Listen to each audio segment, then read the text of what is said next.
untuk 15 menit ke depan kita juga berbicara tentang buruh ya. Tanggal 1 Mei kemarin kita memperingati Hari Buruh ya. Saya tertarik dengan apa yang disampaikan Pak Berkat ya di medsosnya kemarin, katanya begini, sekaya apapun Anda selama masih digaji orang lain Anda adalah buruh. Termasuk saya. Termasuk saya juga. Baik, kita masih digaji. Masih digaji ya sama orang lain, belum bisa berdikari begitu ya. Oke, baik. Nah, ini kita biasanya tetap di 1 Mei setiap tahunnya wawancara Serikat Buruh. Saya akan ya di Kota Gunung Selalu ada Pak Ferdinand Harefa. Tahun ini aja yang belum. Dan beliau selalu cerita bagaimana memang nasib-nasib buruh kita di kepulauan yang sangat jauh begitu ya.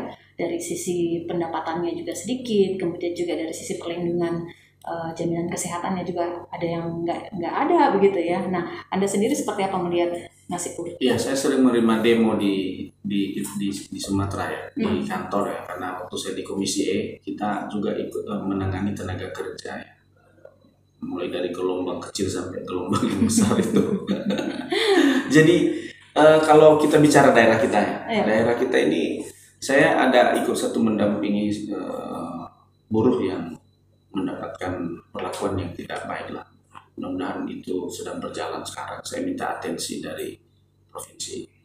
Nah, persoalan sekarang Dinas Tenaga Kerja kita di Pulau Nias ini dia dari beberapa kabupaten kota tidak berdiri sendiri. Dia bergabung, contohnya di Gunung Stoli. Di Gunung Stoli dia hanya berada di bawah bidang. Betul. Gitu. Di beberapa sama juga di beberapa lainnya, daerah lainnya, dan anggarannya kecil sekali. Ini yang sangat memprihatinkan kalau saya sering cerita ke mereka. Nah, yang paling penting sebenarnya wali kota, bupati sudah menetapkan berapa budget ya, UMK contohnya atau UMR. Ini yang kurang dari situ, pengawasan, pendampingan dari dinas terkait. Wali kota, bupati memberikan perwal atau perbuk. Harusnya ini diikuti dengan pendampingan. Betul. Ya, dilatih nih para ASN kita untuk mereka bisa menjadi pendamping bagi tenaga kerja kita. Kalau kita lihat di Gunung Stoli, isu yang lalu itu yang 1 atau 2 tahun yang lalu, masih ada toko yang menggaji 500.000 atau kurang 1 juta dalam 1 bulan. Bagaimana dia bisa hidup? Selain gajinya rendah, kemudian dia tidak dapat BPJS tenaga kerja, dia tidak dapat BPJS kesehatan. Semua tidak memenuhi syarat. Bahkan ada mungkin yang nggak dapat hari libur, cuti begitu ya Pak ya. Malah saya masih temukan di sini kerja jam 8 pagi, pulang jam 10 malam. Ada yang lebih 12 jam kerjanya. Nah, gajinya sebegitu rendah. Ini yang sebenarnya peran pemerintah yang besar di sini. Itu yang sering kita evaluasi terus ketika kita undang kepala dinas tenaga kerja provinsi untuk ini melakukan tekanan sampai di bawah. Tapi dia bilang, memang kita sudah tekan Pak Berkat, tapi kalau anggaran di daerah itu kecil, ya hanya besar di ATK saja untuk membiayai pendampingan ke bawah, ini yang tidak jalan gitu. Itu keluhan mereka. Jadi sangat memprihatinkan lah soal kondisi kesejahteraan anak-anak kita ya, teman-teman kita yang bekerja di bawah begitu, mau di perusahaan, di toko, dimanapun. Dan klasifikasi usaha juga melalui perizinan ini harus dijelaskan. Dia usahanya apa sih sebenarnya? Dia gajinya harusnya berapa? Gitu. Ini yang harus diawasi. Nah, selama ini tidak dilakukan. Ini yang kita sayangkan kepada pemerintah. Walaupun kita sudah mendorong terus ini supaya ini menjadi atensi, gitu. Jadi tidak hanya sekedar cakap-cakap saja. Padahal kita tahu setiap tahun ya, setiap angkatan misalnya lulusan SMA, SMK gitu, itu menyumbang berapa banyak tenaga kerja sebenarnya. Tidak semua bisa melanjutkan kuliahnya. Kemudian akhirnya nasibnya berakhir di toko-toko. Ya, sama di Medan itu pernah saya ngopi di satu tempat.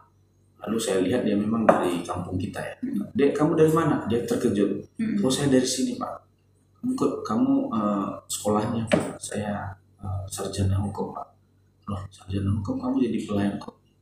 ya inilah Pak yang sarjana hukum. Iya, inilah kerja saya Pak, ini saya yang bisa saya dapat, nah, inilah saya kerjakan dulu gitu. Nah memang yang kita butuhkan di sini selain pengawasan itu BLK ini, Balai Latihan Kerja. Jadi pemerintah ini melatih terus apa kita ini anak-anak muda kita ini, sehingga ketika pun mereka mencari kesempatan kerja di daerah Pulau Nias maupun juga keluar daerah Pulau Nias, mereka sudah terampil. Makanya kemarin saya secara pribadi menghibahkan tanah 5.000 meter atau setengah hektar di Kabupaten Nias agar bisa dibangun Balai Latihan Kerja Terpadu, menjadi milik kita semua nanti. Ya doakanlah teman-teman semua supaya program ini berhasil. Selain itu juga saya punya lembaga latihan kerja berkawan. Ini saya sudah jalan. Kalau saya reses sambil saya melakukan pelatihan di kecamatan tertentu untuk melatih bumdes-bumdes, melatih anak-anak muda, ibu-ibu untuk bisa punya skill, sehingga mereka bisa berusaha sendiri walaupun itu hanya rumahan. Gitu. Nah itu bagian kecil yang bisa kita lakukan. Bagian besarnya kan di pemerintah, di eksekutif, karena mereka punya anggaran. Gitu. Yang kurang dari kita menurut saya Pak, kita nggak kreatif ya Pak ya. Kita nggak bisa ciptakan lapangan pekerjaan begitu ya, atau misalnya bikin usaha ya, nggak ada sisi apa sih entrepreneurnya gitu ya. Kita lebih menunggu, atau misalnya kita kapan ada lowongan jadi PNS, maka itu yang kita sasar begitu ya. Kreatif itu ada dua, ada bawaan, ada yang harus dilatih. Yang bawaan ini sedikit, ya sedikit. Tapi yang paling besar itu dia harus dilatih. Nah pelatihan ini peran kita semua, peran gereja. Kalau di gereja punya anggaran, latihlah jemaatmu dengan anggarannya. Saya sering bilang ke jemaat, udahlah kita seremonial Natal, Paskah menghabiskan anggaran. Kalau ada uang kita, ayo kita buat pelatihan lah untuk jemaat kita. Desa harus ini memanfaatkan dana desa itu untuk peningkatan sumber daya manusia.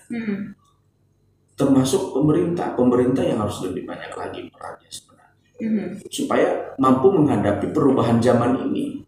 Seperti Jokowi, setiap detiknya terjadi perubahan, termasuk teknologi. Oke, jadi kira-kira apa yang bisa dilakukan untuk menyelamatkan nasib para buruh ini, Pak? Ya, pertama, semua aturan yang ada itu harus kita taati. Pemerintah ketika memberikan aturan, ya selain hanya menyenangkan buruh, itu juga harus bisa memberikan pemahaman kepada para pengusaha yang ada, supaya mereka taat terhadap aturan yang ada dan melakukan. Jangan beralasan usaha kami begini, usaha kami begini. Pendampingan yang melekat lah kepada buruh ini. Ya, jangan mereka, kadang saya kasihan. Kenapa mereka harus diperhatikan kalau mereka pergi demo? Demo dulu baru diperhatikan. Maunya jangan demo, ya udah diperhatikan lah keluhannya. Gitu maksudnya. Oke, baik. Jadi untuk saya kemarin juga ketika wawancara dari ketua buruh itu perselisihan kerja ya, seringkali mereka ya udah sendirian saja. Gitu. Iya, mereka berjuang sendiri tanpa pendampingan.